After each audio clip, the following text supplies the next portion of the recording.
வணக்கம் நண்பர்களே. இந்த காலத்தில் ஆண்களுக்கு இருக்கிற மிகப்பெரிய பிரச்சனை பாலியல் ரீதியான பிரச்சனை தான். எல்லாரும் படம் பார்க்குறோம், பிட்டு படம் பார்க்குறோம். பிட்டு படம் பார்க்காத ஆண்களே இல்லை, பிட்டு படம் இல்லாத ஃபோனே இல்லை. HNHலேருந்து 1000 வெப்சைட் நம்ம பார்த்தாலுமே நடைமுறை ரீதியாக நம்ம செயல்படுத்தும் போது இருக்கிற பிரச்சனைகள் 1000. இஷ்டத்துக்கு நம்ம கையடிச்சு விட்டுட்டு போயிட்டே இருக்கலாம். ஆனால் புணர்ச்சிங்கிற வரும்போது தான் ஆண்களுக்கு இருக்கிற மிகப்பெரிய பிரச்சனை வெளியே தெரியுது. ஆண்கள் எல்லாருமே நம்ம எல்லோரும் என்ன நினச்சிட்ருக்கோம், செக்ஸ் ஒரு ப்ளஷர் அப்படின்னு நினச்சிட்டு படம் பார்ப்போம், அடிப்போம், அவ்வளோதான். அடித்தோடனே அந்த ஆசைகள் எல்லாமே தீர்ந்துடும். ஆனால் இதை நம்ம தனியாக செய்யும்போது ஓகே ஜாலியாக இருக்கும். ஆனால் எதிர்பாலினம் நம்மளோட துணைவி ப்ராஸ்டியூட்டை விட போகிறது கூட அது வேறு டிபார்ட்மெண்ட்டுங்க. நம்மளுடைய துணைவி மனைவி புணர்ச்சி செய்யும்போது இருக்கிற பிரச்சனைகள் தான் இங்கே ஜாஸ்தி. 1 நிமிஷம் 1.5 நிமிஷத்தில் வர்றவங்களாம் நிறைய 99-90% மேலே. நார்மலாகவே 3லேருந்து 3.5 நிமிஷம் 4 நிமிஷம் வரைக்கும் வரும். ஆனால் ரொம்ப பேருக்கு 1.5 நிமிஷத்துலேயே வந்துடுது. அது மட்டும் இல்லை, எடுத்தோடனே உள்ள விட்டு ஆட்டினோடனே ஆண்களுக்கு ஆசை தீர்ந்துடும்.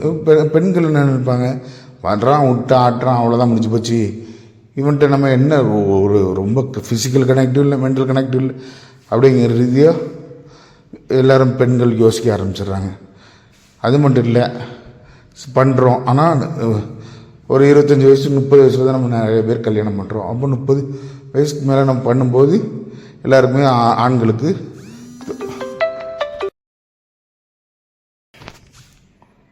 அது கூட தொப்பை வந்துடுது. தொப்பையை நம்மளால் கண்ட்ரோல் பண்ண முடியல. நம்ம எக்ஸசைஸ் பண்ணி ஜிம்முக்கு போய் அப்படி இப்படி போனாலுமே தொப்பையை நம்மளால் கண்ட்ரோல் பண்ண முடியல. தொப்பையை நம்ம கண்ட்ரோல் பண்ண முடியாததுனால நம்மளுக்கு விந்தணுக்கள் குறைபாடுகள், மலச்சிக்கல்லேருந்து நிறைய ஸ்டாமினா, மூச்சரைப்பு, அப்படி இப்படி நிறைய பிரச்சனை வருது. இது எல்லாத்தையும் நம்ம உடனே சரி பண்ண முடியாதுங்க. இப்போ நம்ம ஆண்களுக்கு விரைப்பு பிரச்சனை இருந்துச்சுன்னா விரைப்பு சம்மந்தமான மூலிகைகளை நோக்கி போகணும். தொப்பை இருக்கா, ஃபஸ்ட்டு தொப்பையை கொஞ்சம் கண்ட்ரோலில் கொண்டு வரணும். சாப்பாடு 3 நேரம் சாப்பிட்றோம். காலங்காலமாக நம்ம 3 நேரமாக சாப்பிட்டுட்டு இருந்தோம். 2 நேரம் தான் அதிகபட்சம் சாப்பிட்டுட்டு இருந்தோம். சாப்பாட்டை 1 நேரம் குறைக்கிறது தப்பு இல்லை. அப்போது சாப்பாடை கண்ட்ரோல் பண்ணணும். வெறும் அரிசி சோறு மட்டும் சாப்பிட்றது, அரிசி சப்பாத்தி சாப்பிட்றதுக்கு பதில் 2 நேரமாக இல்லை 3 நேரமாக 1 நேரம் காய்கறி மட்டுமே எடுங்க. 1 நேரம் வெறும் சிக்கன் மட்டுமே ஒரு 2 பீஸோ 3 பீஸோ பெரிய பீஸோ சாப்பிடுங்க. 1 நேரம் கொஞ்சோண்டு சோறு வச்சு நிறைய காய்கறி கூட்டு வச்சு சாப்பிடுங்க.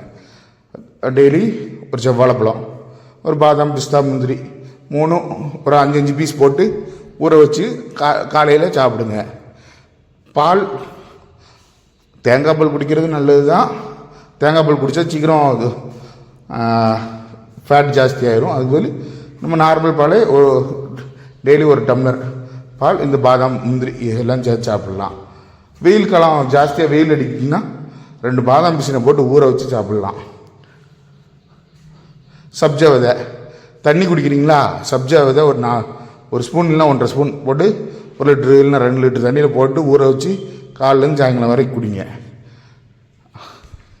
இப்படி நம்ம ஓரளவு அன்றாட வாழ்க்கையில் ஒரு சில சின்ன மாற்றங்கள். வேலைக்கு போகிறீங்க, ரொம்ப ஸ்ட்ரெஸ் ஆகுதுன்னா ஏதாச்சும் ஒரு நல்ல பாட்டு போட்டு கேளுங்க. கண்டவன்ட்டு காசிப் பண்ணாமல் பாட்டு போட்டு கேட்டால் ஓரளவு ரிலாக்ஸ் ஆகுது. காசிப் பண்ணால் டூ மச் ஆஃப் டென்ஷன் தான் ஆகும்.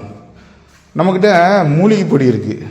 பொதுவாகவே ஆண்களுக்கு விரைப்பு பிரச்சனை, ஸ்பெர்ம் கவுண்டிங் எல்லாத்துக்குமே நம்ம பொடி நல்லா கேட்குது. நம்ம 55 வகையான மூலிகை பொடி சேர்த்துருக்கோம். சிலாஜித்து, சாலாமிஸ்ரி, ஓர் தமிழை, பூனாக்காளின்னு ஒரு 55 வகையான மூலிகை பொடி நம்ம சேர்த்துருக்கோம். இந்த மூலிகை பொடியை நம்ம மூலிகைகளாக வாங்கி சுத்தி பண்ணி வறுத்து பொடி பண்ணி சேர்த்துருக்கோம்.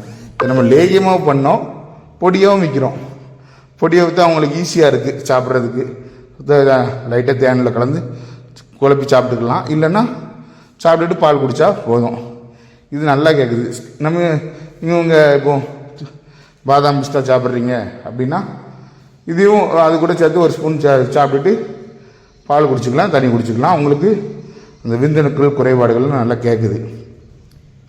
இது கூட புணர்ச்சியின் போது எடுத்த உடனே நம்ம புணர்ச்சிக்கு போகக்கூடாது. ஓரளவு நம்ம தயார்படுத்தணும், ரொம்ப ஆசுவாசப்படுத்தணும். நீங்கள் உணர்ச்சி செய்கிறீங்க, இன்னைக்கு பண்ணுறீங்க இல்லை நாளைக்கு பண்ணுறீங்கன்னா 2 நாளுக்கு முன்னால் நல்ல எந்த அளவுக்கு உங்கள் ஸ்ட்ரெஸ்ஸை குறைக்க முடியுமோ அந்தளவுக்கு ஸ்ட்ரெஸ்ஸை குறைக்கணும். துணைகிட்டையும் நம்ம சொல்லிடணும், ஓரளவு ஸ்ட்ரெஸ் இல்லாமல் இரு அப்படின்னு சொல்லிவிட்டு ஸ்ட்ரெஸ் இல்லாமல் ரிலாக்ஸாக அடுத்த நாள் அதுக்கு முந்தின நாள் நல்லா சாப்பிட்டுக்கணும். நல்லா ஆரோக்கியமான உணவுகளை சாப்பிட்டுக்கணும். நான்வெஜ் எடுக்கக்கூடாது 2 நாள். நான்வெஜ் எந்த ஐட்டம், நான்வெஜ் ஃபிஷ்ஷு எதுவுமே எடுக்காமல் ஓரளவு சைவமான உணவுகளை சாப்பிட்டுட்டு பண்ணுறது சால சிறந்தது. நம்ம பொடி ரொம்ப ஆரோக்கியமானது. ஏனாதானு நம்ம பண்ணுறது இல்லை. நம்மகிட்ட இது போல் நம்மகிட்ட மூலிகை சூப்படி இருக்குது. ஒரு தாமரை சூப்படி, அமுக்ரா சூப்படி, ஆவாரம்பு, பெரண்டை, மணத்தக்காளின்னு ஒரு 32 வகையான மூலிகை சூப்படி இருக்குது. இது கூட இந்த 55 ஹெர்பல் சூப்பொடி, ஹனிமூன் ஸ்பெஷல் சூப்பொடி, ஹனிமூன் ஸ்பெஷல் பொடி, சூப்பொடி இல்லை, இது தேனில் கரைச்சி சாப்பிட்டுக்கலாம். தேவைப்படுறவங்க கான்டாக்ட் பண்ணிக்கோங்க. சூப்பராக இருக்கும், நல்ல ரிசல்ட். நம்ம கொடுக்குற ஒரு ஐடி கம்பெனி பசங்களுக்கு தான் கொடுக்குறோம். நான் அவங்க தான் நிறைய பேர் ஸ்ட்ரெஸ்ஸாக இருக்காங்க. ஏன்னா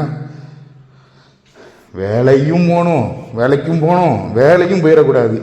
இல்லையா கருமாந்திரது இந்த காலத்தில் ரொம்ப அவங்கள போட்டு டார்ச்சர் பண்ணி கொள்ளுறாங்க. இதுக்கு தான் இந்த பசங்க ரொம்ப ஸ்ட்ரெஸ் ஆகுறாங்க.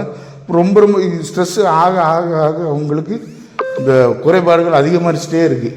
அதனால் அவங்களுக்காக நம்ம ஸ்பெஷலாக பண்ணுறோம். இப்போ எல்லாருமே யூஸ் பண்ணுறாங்க, நல்ல ரிசல்ட் இருக்குது. தேவைப்படுறவங்க நம்மளை கான்டாக்ட் பண்ணிக்கோங்க.